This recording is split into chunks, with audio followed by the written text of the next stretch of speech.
In this video, let's take a look at some of the things that we can do with the plan. Now, I've added a couple of pieces of furniture. These are directly from the Revit library, but what you can do is also you can bring in assets from the Enscape asset library and then link them the way that we talked about previously using the asset linking method. In a previous video when we were doing the cottage, we had discussed that. So use that method if you're bringing in assets from the Enscape asset library, but these are just basic assets that we have.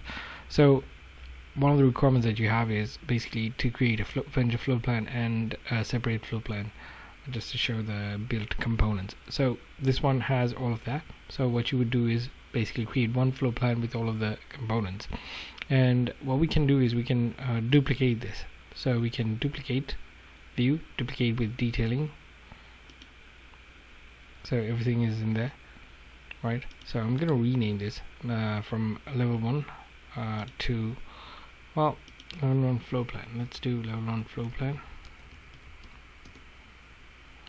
Yes, and I'm gonna rename this as level 1 furniture floor plan. Furniture plan.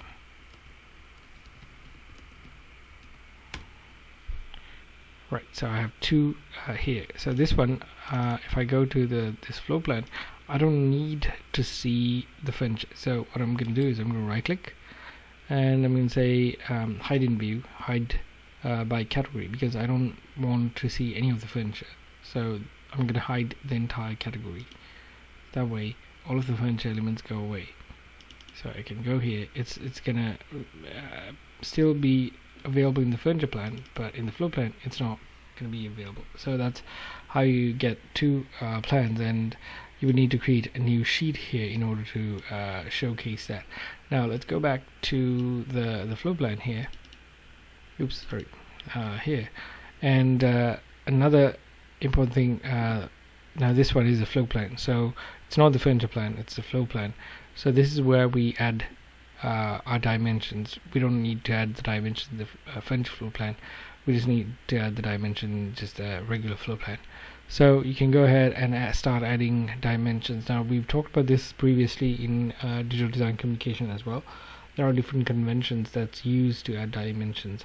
The closest set of dimensions to the wall is going to be the smallest dimensions, and as you move it's going to be the more overall dimension. So for example, let's go ahead and add the dimensions here in the floor plan. So what I want to do is I want to add the internal dimensions here. So I can do I can go here, wall center line. I can do wall faces, so that way I'm going to select the wall faces. So the internal dimensions are going to be like that. I might have to change the position of it, but for now I'm just going to leave it as such. Then I want to have center to center dimensions, so I can change this to wall center lines. So that's that. That's the second set of dimensions that I'm going to have. The wall center line dimensions,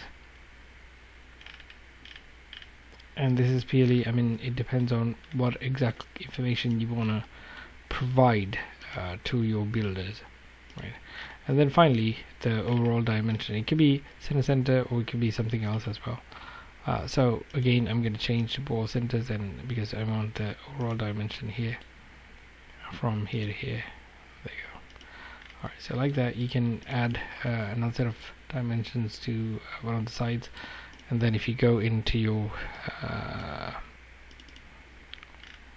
this drawing, you begin to see the dimensions. So that's how you add dimensions, how you have multiple floor plans, and I think that's it for that.